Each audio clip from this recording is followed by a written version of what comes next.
Ce temps, Seigneur, on te remercie. On te remercie pour toutes ces choses, toutes ces circonstances que tu mets dans nos vies, dans toutes ces situations dans lesquelles nous sommes parfois empêtrés. Mais Seigneur, au travers de tout ce qui se passe, tu nous reprends, tu nous changes, tu nous sanctifies.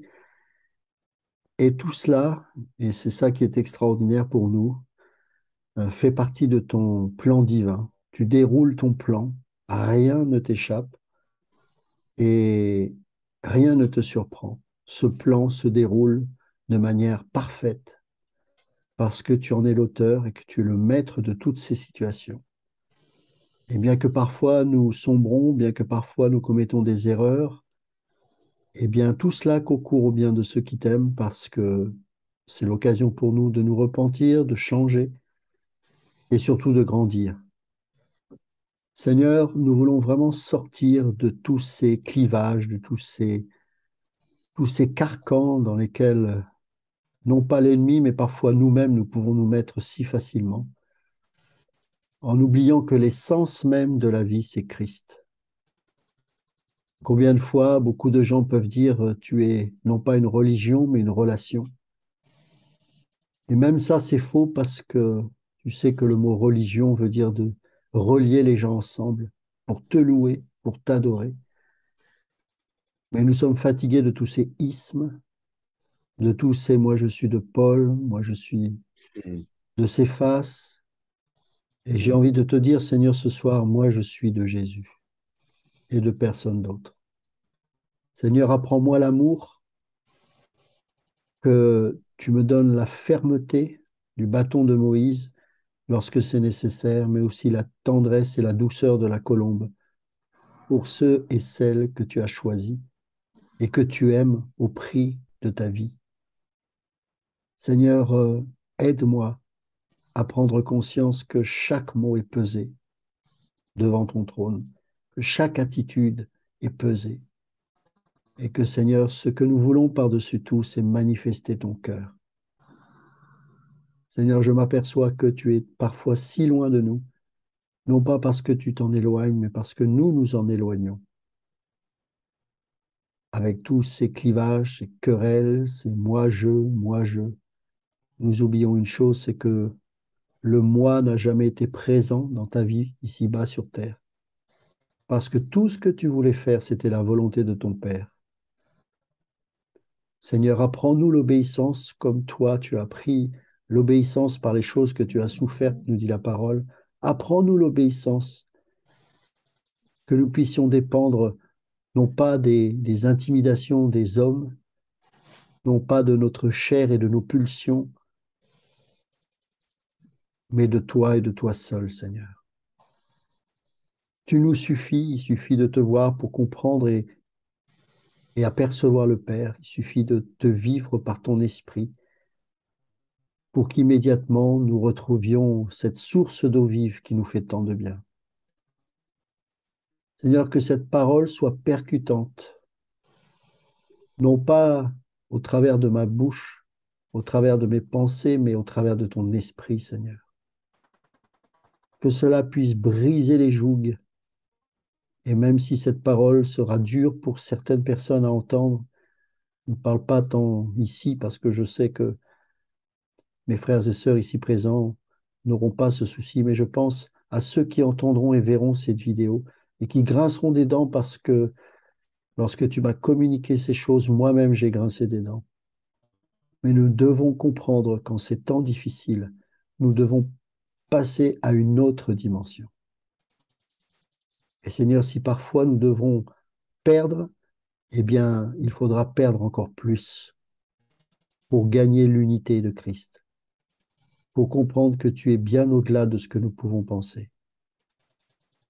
Nous avons des frontières, nous avons des barrières, nous avons des limites, alors que tu as fait péter tous ces verrous, que tu as fait exploser ces murs, pour que plus jamais nous retournions dans ces prisons que parfois nous reconstruisons dans nos âmes.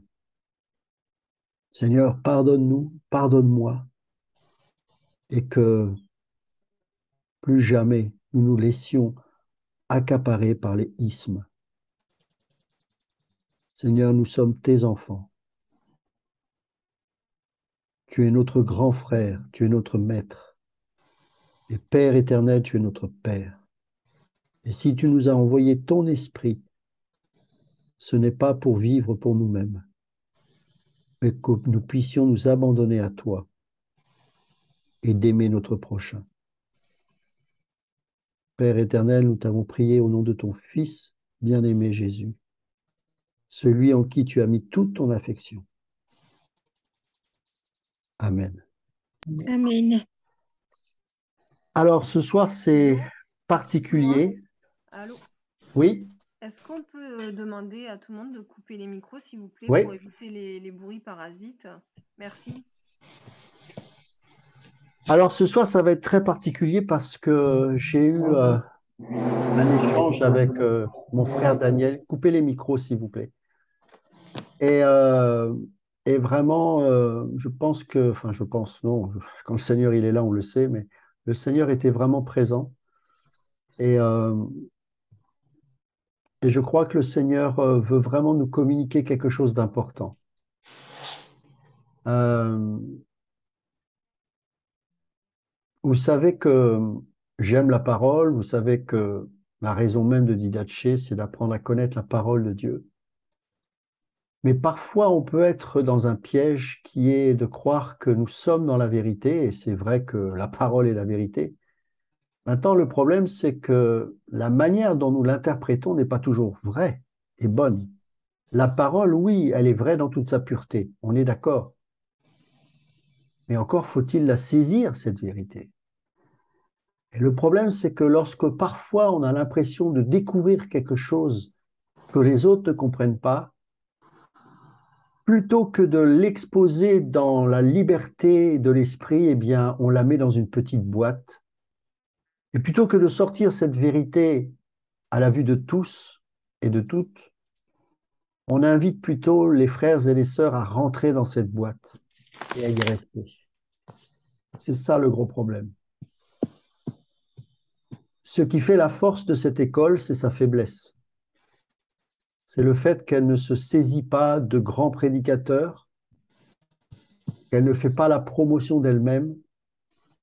Elle est loin d'être parfaite parce que ben, nous, en tant qu'enseignants, nous sommes des hommes et parfois, et même souvent, nous nous trompons. Mais si cette école a quelque chose de gracieux et de particulier, c'est qu'elle réunit des gens de toute confession. Presque. Il en manque certains, mais j'espère que ça arrivera. Certains vont être surpris de ce que je vais dire, d'autres vont s'en réjouir, parce que je crois qu'il est important de remettre l'Église au centre du village. Je ne suis pas calviniste, je ne suis pas pentecôtiste, je ne suis pas charismatique et je ne suis pas non charismatique. Je suis un enfant de Dieu qui essaie de marcher par l'Esprit. Nous ne sommes pas dans cette école des calvinistes. Nous ne sommes pas des pentecôtistes. Et même si parfois il m'arrive de dénoncer des dérives, je voudrais aussi ce soir parler des dérives du calvinisme. Parce que voyez-vous, tous ceux et celles qui croient connaître un tant soit peu la vérité deviennent des fous et des dictateurs, au point même d'essayer de vouloir détruire des vies. Et à ce moment-là, oui, il m'arrive d'être dur et de reprendre sévèrement ces gens qui n'ont pas la maturité, qui ne sont redevables de personne et qui, derrière leur masque de compte Facebook ou YouTube, eh bien, font des dégâts terribles, au point même d'essayer de calomnier ceux qui ne sont pas justement calvinistes ou ceux qui ne sont pas un tel ou de tel courant. Et ce qui est terrible dans cette histoire, c'est que le Seigneur va utiliser des païens, des sorciers, des artistes impudiques pour nourrir les élus. Oui, mes amis. Pendant que chacun d'entre nous, nous nous battons avec nos ismes, Dieu est en train d'intervenir auprès de ceux que nous condamnons. Si nous ouvrons un tant soit peu nos yeux de l'esprit, nous y verrions des gens que nous n'aimons pas particulièrement, qui ne sont pas forcément aimables, comme nous ne sommes pas forcément aimables, et pourtant Dieu nous a aimés. Et ces gens-là, pendant que nous nous battons, un coup de moi je crois que, et moi ceci, et moi cela, allez telle conférence, parce que lui au moins il croit en telle doctrine, tout ça, c'est la mort qui règne. Il n'y a pas de conversion, il y a juste des gens qui épousent une religion, qui changent de isme. Mais où sont les véritables convertis? En dehors de l'Occident, ils sont tout simplement là où l'Église est détruite, persécutée. Là où les gens n'ont pas justement le temps de se réunir en isme parce qu'ils souffrent, parce qu'ils n'ont pas d'autre choix de se serrer les coudes. Les popes, les catholiques, les orthodoxes, les pentecôtistes, les luthériens, tous unis ensemble dans les cellules, en train de vivre le martyre parce qu'ils sont dépouillés de ces carcans religieux, car ils n'ont plus d'autre choix que de regarder, non plus avec les yeux de la chair, parce qu'elle est brisée, mais avec les yeux de l'esprit. Tout au long de l'histoire de l'humanité, Dieu a utilisé des hommes et des femmes que l'Église, et avant ça, le peuple juif méprisait. Et à force de mépriser, on passe à côté de la vie de Christ. Dans plusieurs passages de l'Ancien Testament, il y a bien sûr des passages prophétiques qui nous ramènent au temps actuel. Le livre des Juges, par exemple, est un livre magnifique, bien que déprimant, parce que le thème central, c'est à cette époque, chacun faisait ce qui lui semblait bon. Et nous sommes dans cette période. Personne n'est redevable de personne. L'ancien est méprisé. Le jeune est aussi maltraité. Et les prophètes deviennent aveugles. Et il faut que parfois des gens issus du monde, jugés méprisables par les hommes et les femmes de Dieu, viennent nous nourrir. Dans 1 Roi chapitre 17, il y a un passage qui est très prophétique. On est dans une période très difficile. Akab est le roi. Fils d'Omri, il règne sur Israël. Il a une épouse terrible, Jézabel. L'oppression spirituelle est telle que même les prophètes ont peur. Et puis, il y a le prophète, Élie, celui qui est considéré comme le plus grand. Jésus, plus tard, lorsqu'il viendra sur cette terre, dira de Jean le Baptiste qu'il avait l'esprit d'Élie, qu'il était l'Élie qui devait venir. Les Juifs diront que c'était le plus grand des prophètes. Mais on sait quand on lit cette histoire que Élie a tremblé devant Jézabel. Mais avant d'en arriver là, Dieu a voulu déjà lui montrer certaines choses. Dans 1 Roi, chapitre 17, à partir du verset 1, il est dit ceci. Élie le Tishbite, l'un des habitants de Galade, dit à Akab, l'Éternel est vivant, le Dieu d'Israël dont je suis le serviteur. Il n'y aura ces années si ni rosée, ni pluie, sinon à ma parole. C'est Élie qui parle. Hein. Je reprends ce verset, c'est Élie qui parle. Élie le Tishbite, l'un des habitants de Galade, dit à Akab, l'Éternel est vivant, le Dieu d'Israël, dont je suis le serviteur. Il n'y aura ces années si ni rosée, ni pluie, sinon à ma parole. Mais au verset 2, il est dit ceci. Et la parole de l'Éternel fut adressée à Élie en ces mots. Regardez bien ça, c'est très prophétique. Pars d'ici, dirige-toi vers l'Orient et cache-toi près du torrent de Kérit qui est en face du Jourdain. Tu boiras de l'eau du torrent et j'ai ordonné aux corbeaux de te nourrir là. Il partit et fit selon la parole de l'Éternel, et il alla s'établir près du torrent de Kérith, qui est en face du Jourdain. Regardez bien ça. Les corbeaux lui apportaient du pain et de la viande le matin, et du pain et de la viande le soir, et il buvait de l'eau du torrent. Mais au bout d'un certain temps, le torrent fut à sec, car il n'était point tombé de pluie dans le pays. Alors la parole de l'Éternel lui fut adressée en ces mots: Lève-toi, va à Sarepta, qui appartient à Sidon, et demeure là. Voici, j'ai ordonné à une femme veuve de te nourrir. Il se leva et il alla à Sarepta. Comme il arrivait à l'entrée de la ville, voici, il y avait là une femme veuve qui ramassait du bois. Il l'appela et dit: Va me chercher, je te prie, un peu d'eau dans un vase afin que je boive. Et elle alla en chercher. Il l'appela de nouveau et dit: Apporte-moi, je te prie, un morceau de pain dans ta main.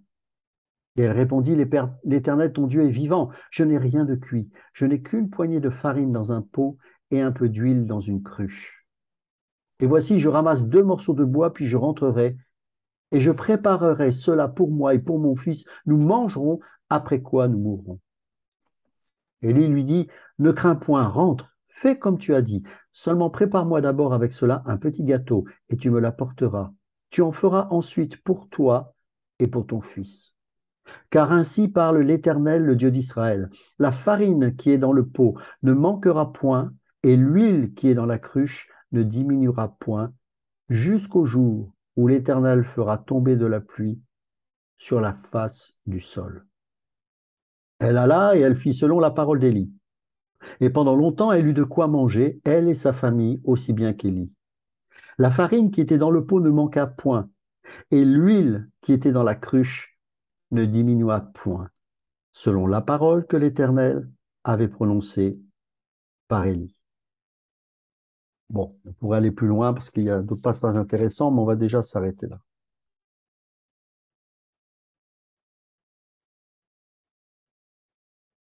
Le prophète de Dieu, Élie en l'occurrence ici,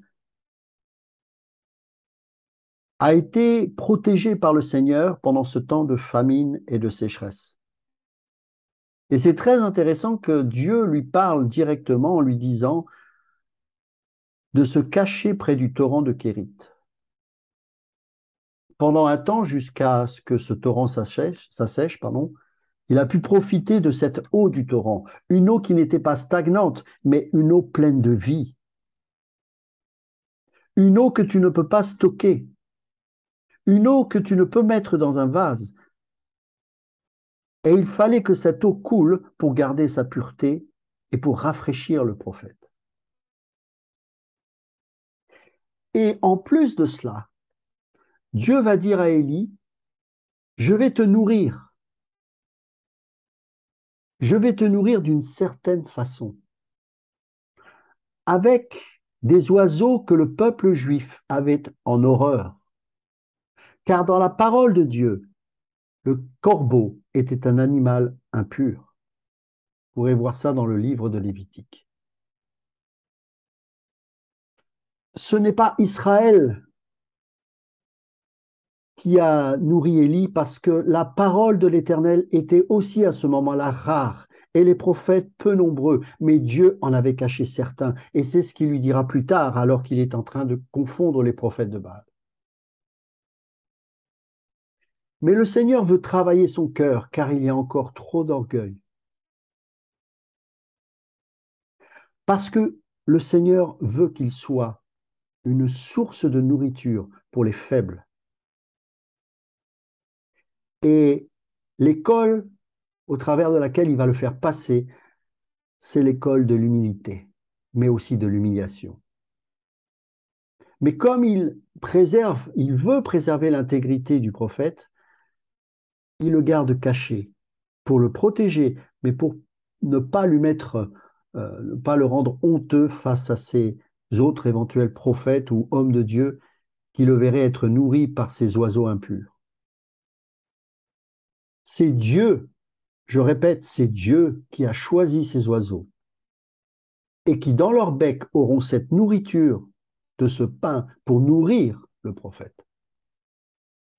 Des corbeaux, mes amis. Pas des colombes, des corbeaux. Des corbeaux. Il ne s'est pas offensé, Élie, parce qu'il avait faim. Un peu plus loin, je ne vais pas le lire, mais vous pourrez le lire plus tard. Le Seigneur va lui faire passer une autre épreuve. Il va affronter les prophètes de Baal avec la colère, une colère quelque part légitime, parce que le peuple de Dieu a pendant un temps suivi ces prophètes de malheur. Et vous connaissez l'histoire, il va leur donner un défi. Et face à l'autel des prophètes, des faux prophètes, il y aura l'autel qu'Élie va établir, qu'il va arroser et arroser et arroser de quoi? D'eau, encore l'eau.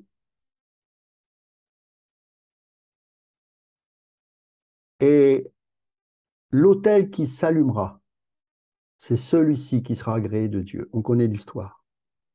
Et après, ça va être une véritable boucherie. Les prophètes seront tués, les faux prophètes. Et à ce moment-là intervient Jézabel. Et là, bizarrement, le prophète Élie a peur. Il va fuir et il va rentrer dans un processus de dépression. Et là, alors que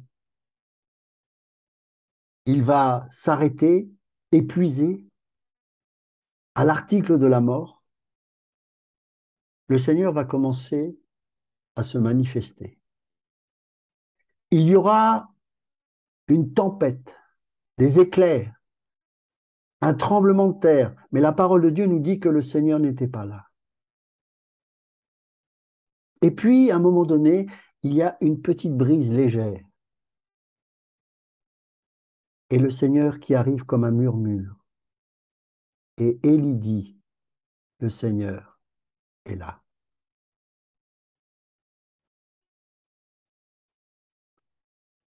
Nous sommes dans une période terrible. Très peu de personnes aiment véritablement le Seigneur. Très peu savent se conduire selon les codes de l'esprit. Des hommes que je respecte énormément parce qu'ils estiment être dans la bonne dénomination ou dans la bonne théologie, ont perdu complètement la vie de Dieu. Certains qui sont calvinistes, qui se disent en tant que tels conduits dans la vérité, sont là à condamner les autres parce que, eux aussi, ils ont l'esprit et ils sont conduits par la parole, oui, mais le Seigneur peut nous parler de différentes manières. Et alors qu'on devrait être frères, ceux qui ont mis une partie de la vérité dans la boîte veulent enfermer les autres qui ont une vie de l'esprit. Et parfois, malheureusement, ces personnes-là, pendant un temps, rentrent dans ces boîtes et sont prisonniers de leur propre théologie, ou sont prisonniers de la théologie des autres. Et la vie de l'esprit n'y est plus. Vous ne m'ôterez jamais la vie de l'esprit. Jamais. Je ne suis pas calviniste. Je ne suis pas pentecôtiste. J'aime l'histoire de l'Église. J'aime l'institution de la religion chrétienne de Calvin. Mais Dieu n'est pas, contrairement à ce que disent certains, qui pour moi presque un blasphème, Dieu n'est pas calviniste. Calvin enseignait la doctrine de Dieu. C'est pas la même chose. Dieu n'est pas calviniste. N'enfermez pas Dieu dans vos boîtes. Dieu est esprit et vie. Il n'est pas calviniste. Il n'est pas luthérien. Il n'est pas Spurgeon. Et Dieu sait si j'admire Spurgeon. Dieu est Dieu. Et ceux qui l'adorent doivent l'adorer en esprit et en vérité. Et le problème aujourd'hui de l'Église du XXIe siècle, c'est qu'elle s'enferme dans des querelles de clochers.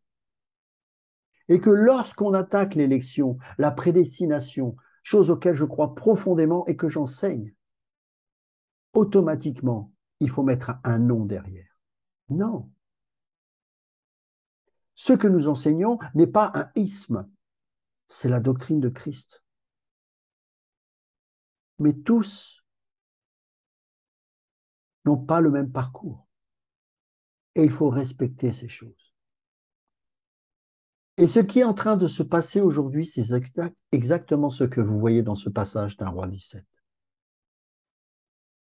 Est-ce que vous regardez ce qui est en train de se passer dans ce monde en Occident? Je ne parle pas de l'Église persécutée, parce que là, c'est encore autre chose. Mais parfois, on se dit, mais Dieu n'est plus dans les églises. Oui, il faut le reconnaître, quasiment plus. Il est ailleurs. Et vous savez où il est? Chez les corbeaux. Chez les corbeaux, mes amis.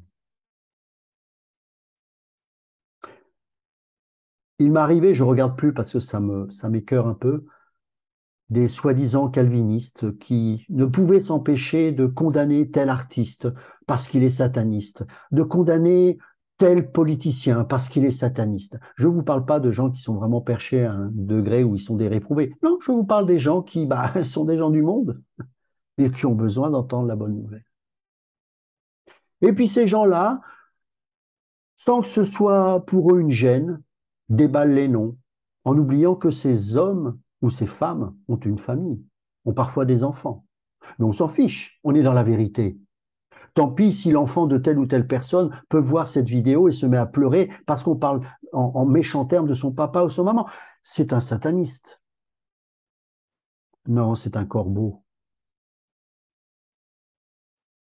Mais cette génération incrédule qui se croit croyante se rend même pas compte que ces corbeaux-là les nourrissent. Ce n'est pas mes frères et sœurs, je ne parle pas de vous parce que vous êtes ma joie et mon bonheur, et je vous le dis sincèrement. Mais en dehors de ça, les autres ne me nourrissent pas. C'est Dieu qui est ma manne.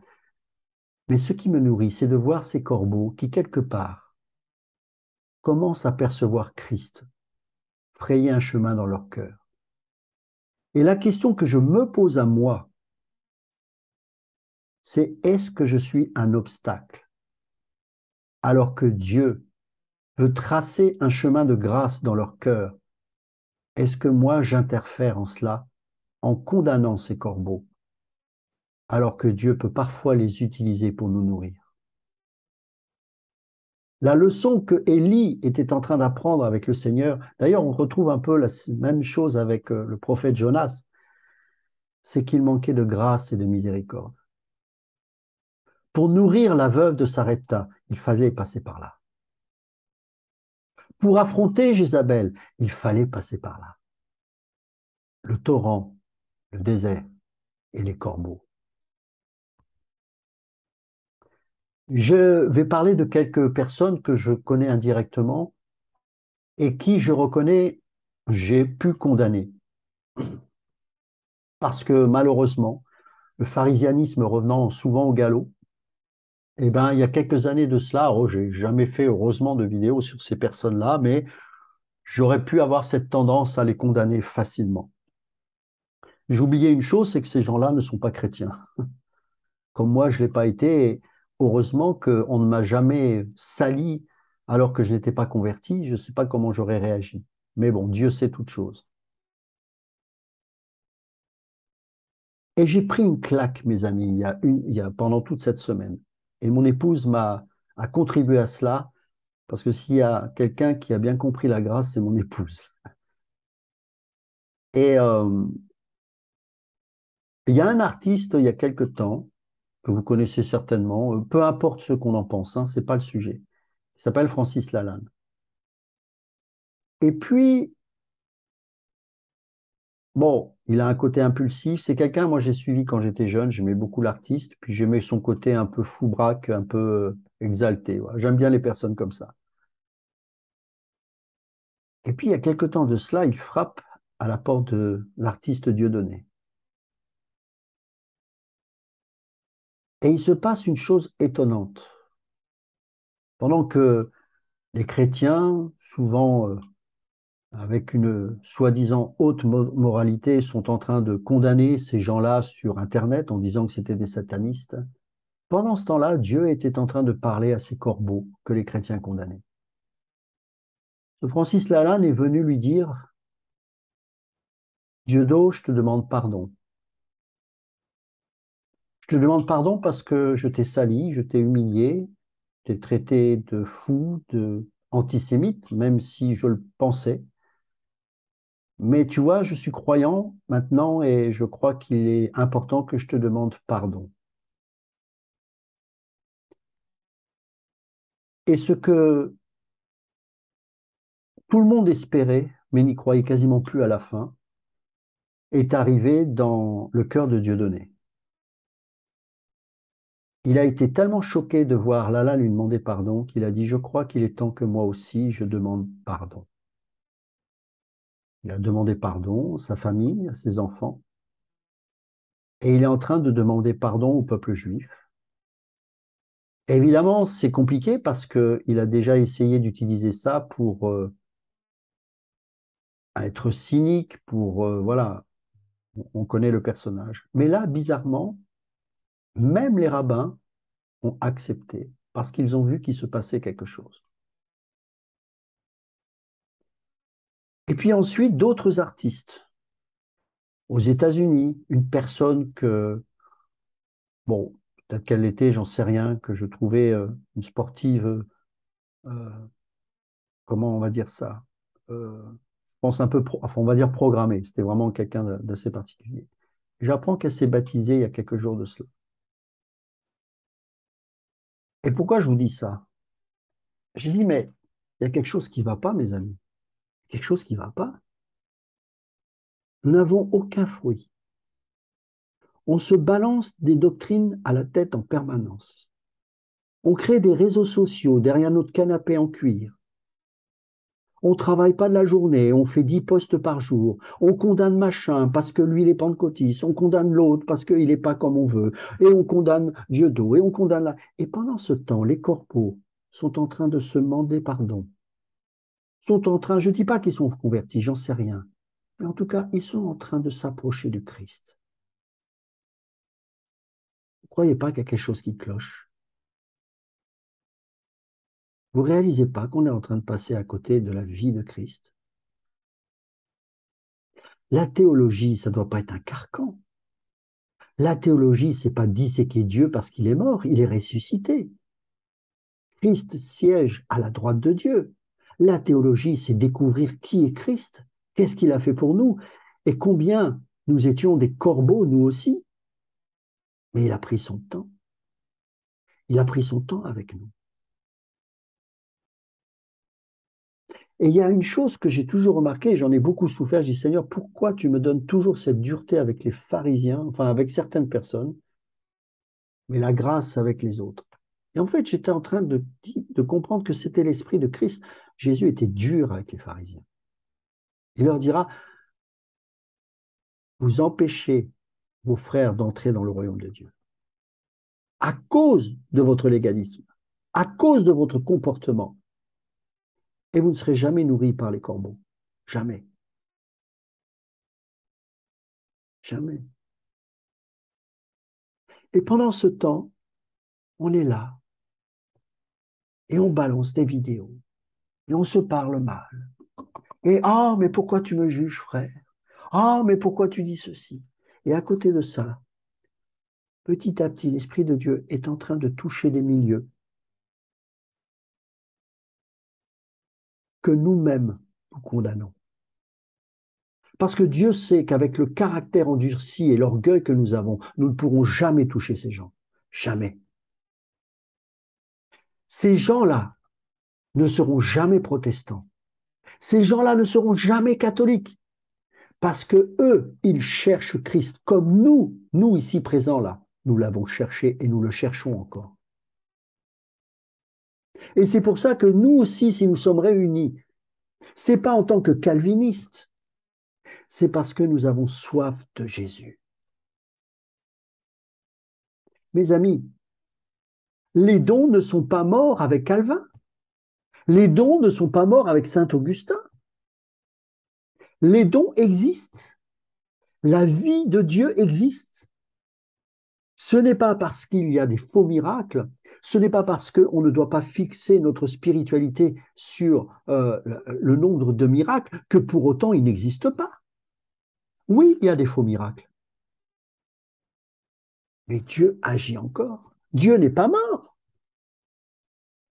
Dieu n'a pas cessé d'agir. Dieu n'a pas cessé d'exister. Mais la grâce agit que dans les cœurs qui se savent perdus. Pas pour les justes, pour les perdus. Jésus a renversé les tables du temple. Mais il a dit à la Samaritaine, donne-moi à boire. Et ces mêmes personnes, aujourd'hui, me traitent de loup parce que je suis dur avec les religieux, mais gracieux avec les pécheurs. Alors que c'est le cœur de Jésus, c'est le cœur de Jésus de venir sauver et chercher ceux qui étaient perdus. C'est le cœur de Jésus de nous sortir des ismes pour comprendre que chacun avance comme il peut, en fonction de l'arrière-plan de chacun. Et Dieu sait, il prend son temps, il est beaucoup plus patient que nous, il sait exactement ce qu'il va faire dans le cœur d'un tel ou d'un tel ou d'un tel. Et c'est pour ça que nous devons nous révolter, nous devons prendre le bâton d'autorité lorsque des petits roquets interviennent dans ce processus. Les pharisiens doivent être renversés, les pécheurs doivent être graciés. Les véritables prophètes doivent comprendre qu'aujourd'hui, ce sont les corbeaux qui nous nourrissent, mais certainement pas nos frères soi-disant. Nous sommes dans un monde où les gens qui sont les plus durs avec nous, ce sont les chrétiens qui sont dans des religions, dans des ismes.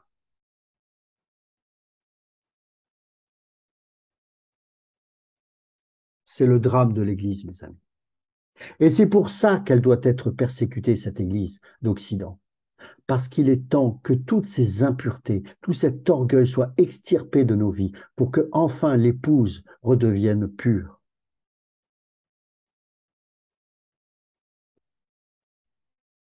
Mon désir pour cette école, ce n'est pas qu'il y ait plus de gens, ça m'est égal, mais c'est que tous ceux et celles qui se considèrent comme des corbeaux puissent se retrouver, non pas autour de Calvin, autour de Spurgeon, autour de Luther, mais autour de Christ.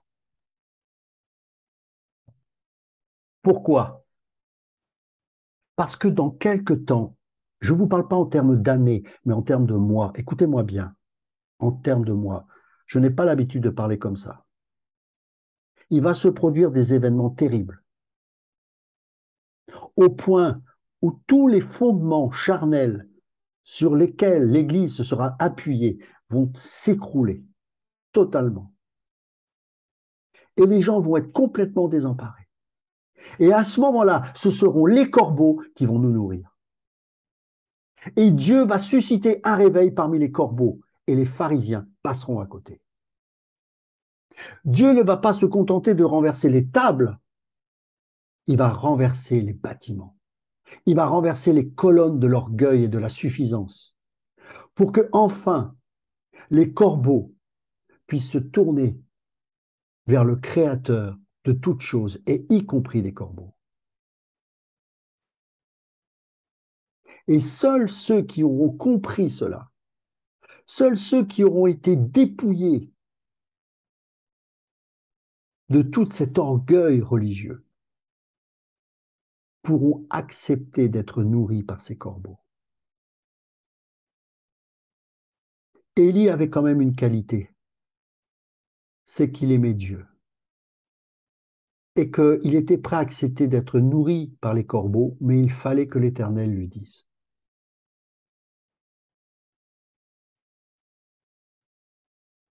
Profitons de ce temps afin d'être nourris spirituellement de cette eau vive qui est à notre disposition, parce que viendra un temps où la sécheresse sera telle que le torrent ne coulera plus. Et là interviendra le processus de la marche par la foi.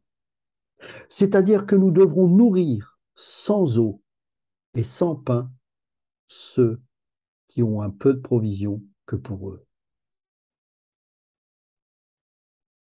Nous leur demanderons d'aller au-delà de leurs capacités naturelles, parce que désormais, nous n'aurons plus besoin d'une eau physique, nous n'aurons plus besoin d'un pain physique. Nous aurons compris que tout est dans le ciel et que le juste vivra par la foi. Et par la foi, il saisira ces choses et il n'aura plus besoin d'être dépendant du matériel, parce que Dieu le nourrira directement des corbeaux. Non seulement il se nourrira de ces choses, mais il sera en mesure de donner aux autres ce qui lui est donné déjà au ciel. Ce temps-là, mes amis, c'est le temps du murmure pour nous. Ce temps-là, c'est le temps d'être caché près du torrent et d'être nourri par le Seigneur lui-même. Mais viendra un temps où les grâces matérielles de Dieu ne seront plus là pour nous secourir. Et c'est à ce moment-là que nous aurons les provisions du ciel nécessaires pour nourrir ceux et celles qui seront dans le besoin. Vous savez, je reviens sur les calvinistes, mais Georges Muller l'était, d'après eux. C'est très intéressant parce que s'il y a un homme qui a vécu vraiment par la foi, c'est Georges Muller. On est prêt à accepter qu'un homme soit calviniste à partir du moment où il croit en la prédestination et que voilà, il a changé et qu'il s'est mis à croire en ces choses. Mais par contre, on occulte complètement le fait qu'il a vécu du miracle jusqu'à la fin de ses jours. Parce que ça, non, c'est quoi? C'est pas de Dieu? Il a nourri les orphelins sans argent jusqu'à la fin de sa vie. C'est pas de Dieu. Il a vécu par la foi. C'est pas de Dieu. Parce que vous êtes cessationniste et que ça vous enquiquine, Georges Muller. Mes amis, il faut qu'on sorte de ça. Et je bénis Dieu pour cette école, parce que justement, tous ceux et celles qui font partie de cette école n'en font pas partie parce qu'ils font partie d'un isthme, mais parce qu'ils ont soif et parce que vous avez soif de Dieu. Ne vous laissez pas enfermer dans ces carcans. Rien ne vous empêche d'honorer ces hommes de Dieu qui ont laissé une trace dans l'histoire de l'Église. Bien évidemment, je suis le premier et Alexandre aussi à vous le communiquer. Il n'y a pas de souci. Oui, il y a toute la théologie systématique est magnifique, mais n'enfermez pas Dieu dans un bouquin. Dieu est esprit et vie. Ceux qui l'adorent doivent l'adorer en esprit et en vérité. Pourquoi nous croyons à la prédestination? Parce qu'elle a été inspirée par Dieu. Parce que si c'est juste découvrir une doctrine par la connaissance, un païen peut le faire, on n'a pas besoin de l'esprit. L'homme ou la femme de Dieu n'a pas d'autre choix que de vivre par l'esprit. Par l'esprit. Nous n'utilisons pas l'esprit de Dieu aujourd'hui parce que nous dépendons des choses matérielles de ce monde. Nous ne nous soumettons pas à l'esprit de Dieu parce que nous avons trop de ressources en nous-mêmes. Nous ne nous soumettons pas à l'esprit de Dieu parce que l'onction prophétique est partie de nos vies, parce que nous n'avons plus de vision à cause de nos ventres gras et repus. La foi, c'est dans la sécheresse. Et ne croyez pas toucher les corbeaux si vous n'acceptez pas le pain qui sort de leur bouche. Je vous rappelle que le peuple juif, lors de sa déportation à Babylone, a été maltraité par Nebuchadnezzar. Et c'est encore une chose très choquante de voir que s'il y en a un qui a fait une louange magnifique à Dieu, c'est Nebuchadnezzar. Après s'être enorgueilli, Dieu l'a rendu fou pendant 7 ans. Il a vécu comme un animal. Et ensuite, il lui a redonné l'esprit. Je parle de l'esprit humain. Et à ce moment-là, il a reconnu que le Dieu d'Israël était le seul unique Dieu. Était-il converti? J'en sais rien. Toujours est-il qu'il a fait cette louange. Il a été utilisé par Dieu pour son peuple. Encore un corbeau. Encore un corbeau. Regardez bien la Bible avec les yeux de l'esprit et vous verrez que le peuple n'a pas compris qu'il devait accepter d'être nourri par les corbeaux. Paul a voulu faire comprendre au peuple juif qu'il devait sortir de ce judaïsme pour vivre parmi les corbeaux. Regardez comment Paul a été traité.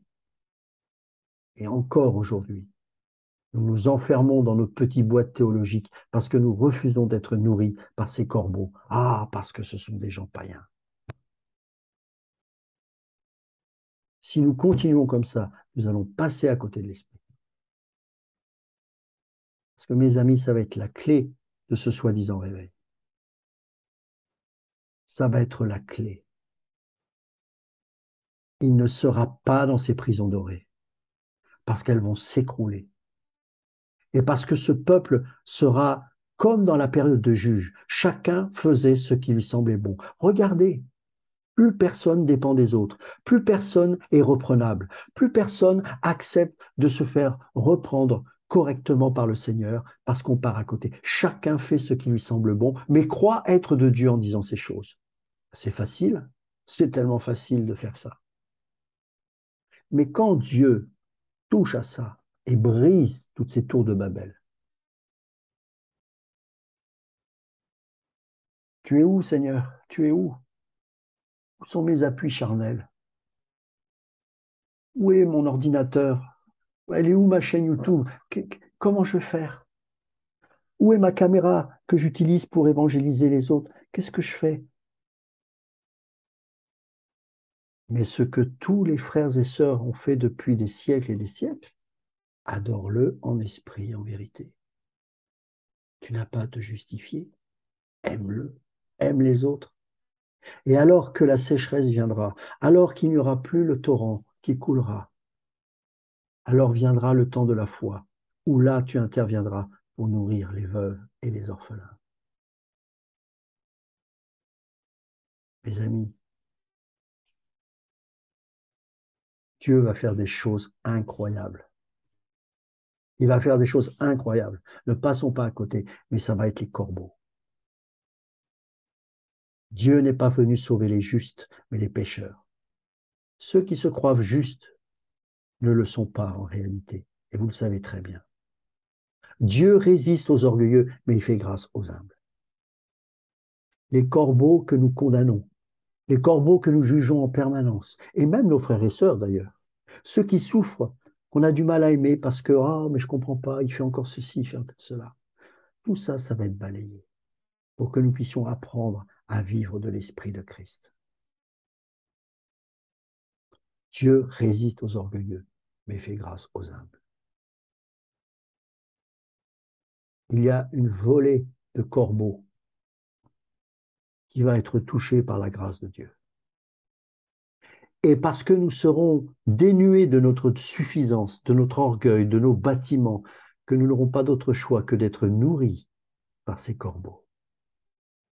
Et alors là, on va se dire, oh Seigneur, quelle humiliation pour moi, mais en même temps, quelle grâce, parce que tu me fais comprendre que celui que je condamnais est celui que tu avais mis à part pour être ton élu. Et parce que tu m'aimes malgré tout, tu l'as utilisé pour me nourrir afin que je comprenne que Dieu résiste à l'orgueilleux que je suis, mais il fait grâce au corbeau qui se sait corbeau, mais qui accepte sans isme, sans religion, sans parti pris, de vivre comme un oiseau la vie de l'esprit. Si nous comprenons ça, nous serons prêts pour ces temps. Dieu prépare ses élus pour que nous sortions de tous ces carcans. Alors, je vous en supplie, vraiment, je vous le dis, ne dites plus je suis calviniste. Je vous en supplie. Ne m'enfermez pas dans ça. Ne m'enfermez pas dans une religion. J'ai la légitimité pour le dire parce que j'ai enseigné les doctrines que l'on dit être calviniste. Non, mes amis, c'est la doctrine de Christ. Je bénis Dieu pour Calvin, je bénis Dieu pour Augustin, pour Ignace d'Antioche, et malgré les erreurs qu'ils ont fait. Mais je vous en supplie, ne dites pas je suis calviniste. Ne dites pas je suis pentecôtiste. Ne dites pas, dites je suis un enfant de Dieu qui essaie par sa grâce de marcher avec l'Esprit de Dieu. Je ne veux pas que, en sortant de cette école, vous puissiez vous dire, j'étais calviniste. Non. C'est simplement, j'espère que c'est ce que vous retiendrez. Malgré nos erreurs, waouh, j'ai découvert encore plus qui était mon Jésus. Et ça m'a donné de me consacrer encore plus pour lui. C'est ça l'objectif. Et ça, c'est la vie de Dieu. Je ne peux pas l'inventer, même si je prépare les messages, même si je prépare les enseignements. Ça dépend de l'Esprit de Dieu, pas de moi. Mais ne dites pas, je suis calviniste. Je vous en supplie. Parce qu'ils me fatiguent, ces gens-là. Ils me fatiguent sérieusement. Parce qu'ils sont passés à côté de la vie. Même ceux qui ont pignon sur rue, qui font partie du CNEF et tout ça. Je suis en train de m'éloigner de leur prédique. Parce que je m'aperçois que petit à petit, la mort est dans le pot. La mort est dans le pot. Vous comprenez? Coloquin sauvage.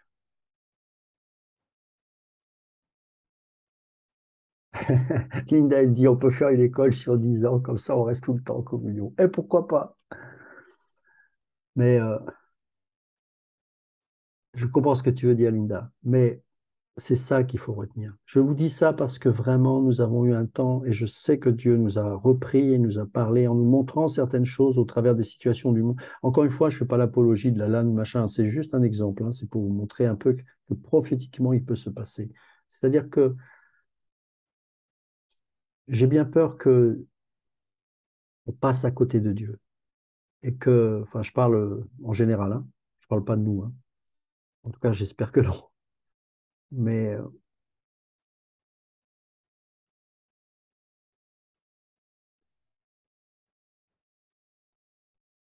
franchement, moi, pendant un temps, j'admirais Élie et je l'admire encore, enfin, dans le sens où, quel prophète, n'est-ce pas? Mais le Seigneur voulait l'amener beaucoup plus loin, beaucoup plus loin. Le but, c'est pas de zigouiller tous ceux qui sont les prophètes de Baal, si c'est pour trembler devant une toute petite Jézabel. Nourrissons la pauvre, le pauvre, pardon, nourrissons le pauvre et l'orphelin. Nourrissons la veuve, spirituellement, bien sûr, mais aussi physiquement. L'Église, elle est porteuse de vie. Elle n'est pas porteuse de isme. Ne dites plus je suis contre l'avortement, je vous en supplie. Dites je suis pour la vie. C'est plus la même chose. Pourquoi? Parce que ça nous engage à trouver une solution lorsqu'on dit quelque chose. Alors que si on dit je suis contre, on condamne sans donner de perspective. L'Église doit être une apporteuse de vie. Tu veux que ton frère ou ta sœur ne fasse pas le mal? Eh bien, il faut s'en occuper. Tu veux que cette sœur qui est dans ton assemblée ne veuille pas avorter? Eh bien, il va falloir la financer, il va falloir l'aider, il va falloir la nourrir.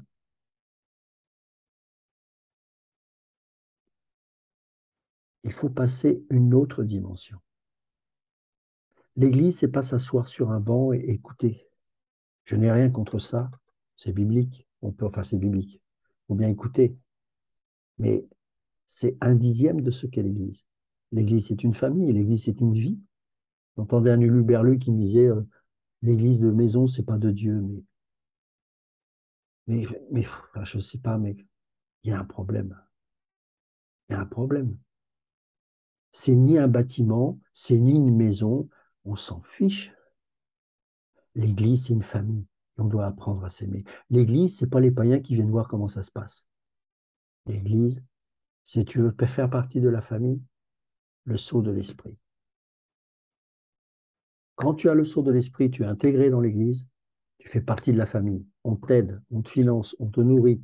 Toi aussi, tu nourris les autres. Chacun se reprend, s'aime, s'aide. C'est un sacré défi, mais c'est ça l'Église. Et aujourd'hui, le Seigneur utilise les corbeaux pour nous enseigner et nous montre que nous avons un sacré problème d'amour. Un sacré problème d'amour. Là, je vous parle pour moi, je ne parle pas pour vous ni pour eux. Un sacré problème d'amour. Et comme je disais à Daniel, tous les jours, je me montre devant Dieu en disant, mais je suis encore minable, je suis encore passé à côté, je suis passé à côté de la vie, j'ai encore jugé le corbeau. Seigneur, pardonne-moi. Pardonne-moi, Seigneur. Pardonne ma suffisance de croire que je connais toute la théologie systématique sur la mort, sur la résurrection, sur le salut. Je n'ai rien compris. Si je m'orgueille de ça, c'est que je n'ai rien compris. Parce que le corbeau qui comprend rien de tout ça, il est capable de me donner à manger.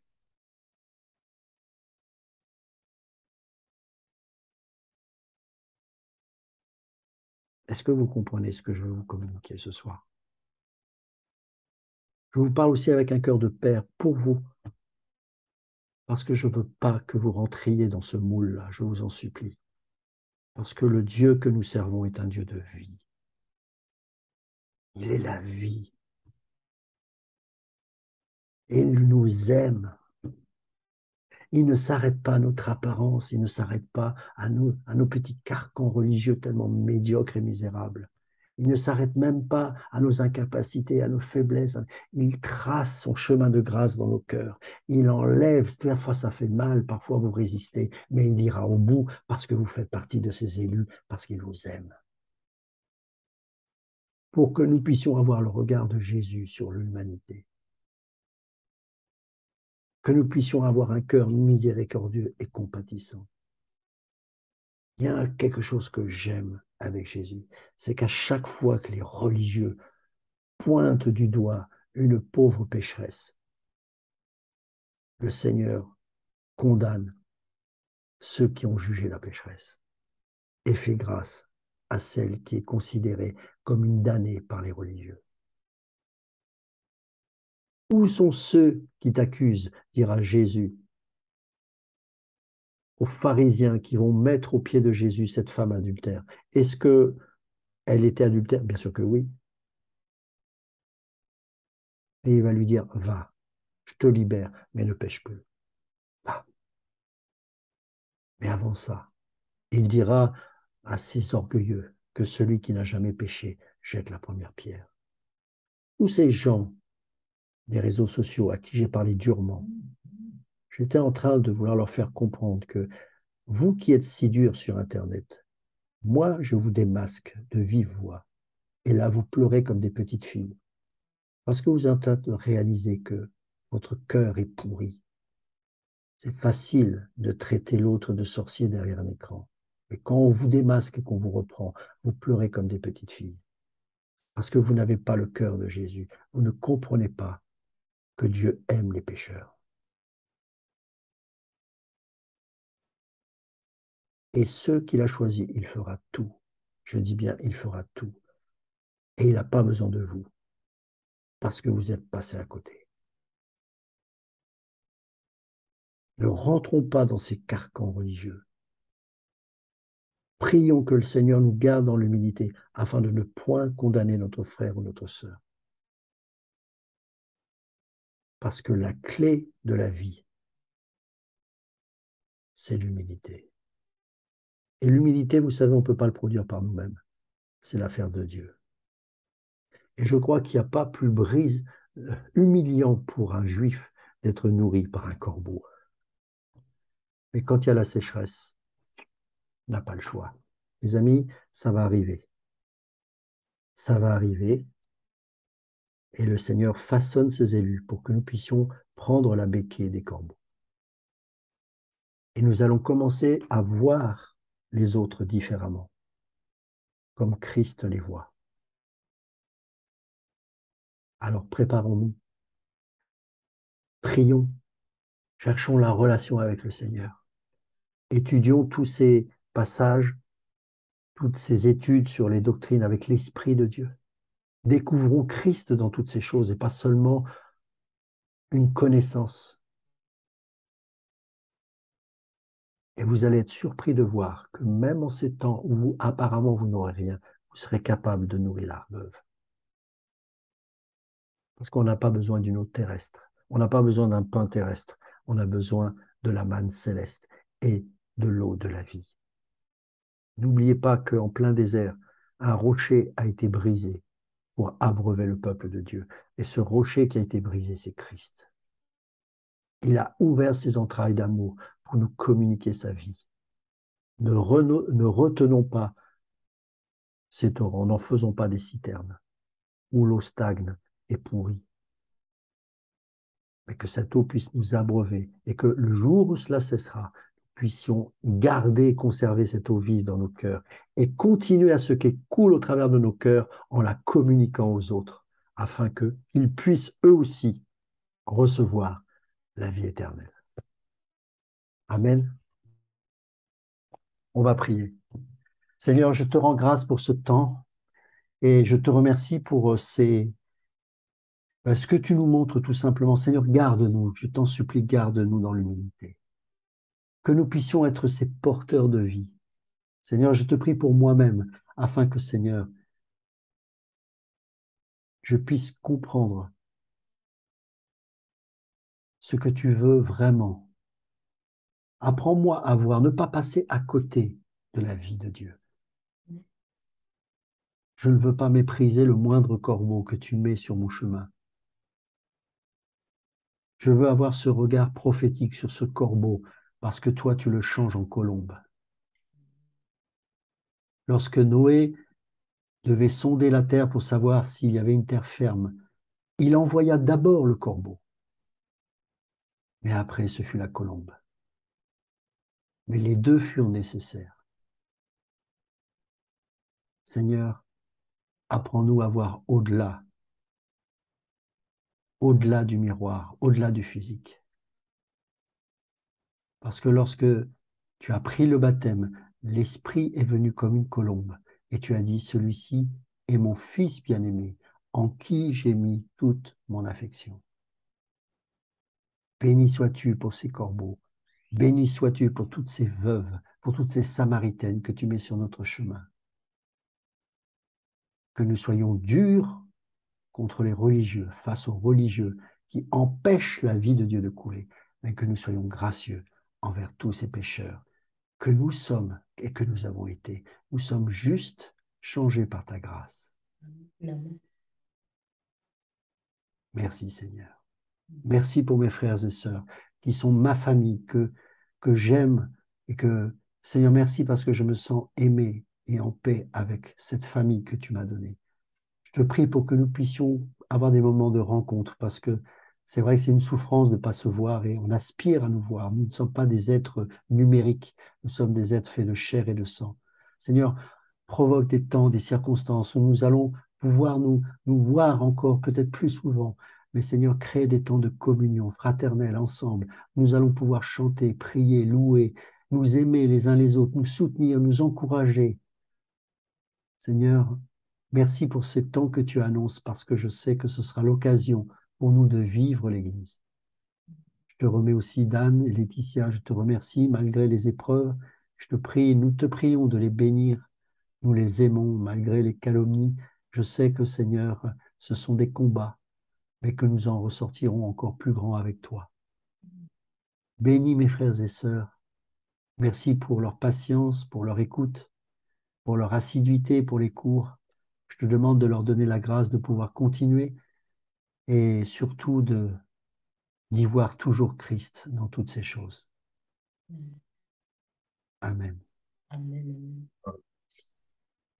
Amen. Alors, il n'y aura pas de devoir ce soir, donc ce sera l'occasion pour vous, je sais que certains ont un petit peu de retard, de vous mettre à jour. Moi-même, je suis sacrément en retard parce que j'ai un travail juste avant la vidéo, j'étais encore au boulot, c'est un peu compliqué.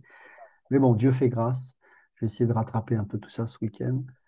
Mais voilà, priez par rapport à ce que le Seigneur m'a inspiré ce soir et voilà, que chacun puisse prendre ce qu'il y a à prendre et rejeter ce qui doit être rejeté. Mais je crois que c'est important que, en ces temps qui se préparent, nous puissions comprendre la dimension de l'esprit, vraiment. Il n'y a rien à jeter. Merci, Carlos.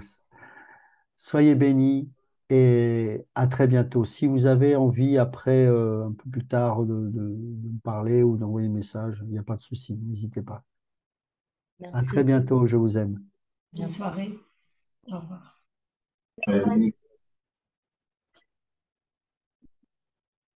Au revoir. Bonne nuit.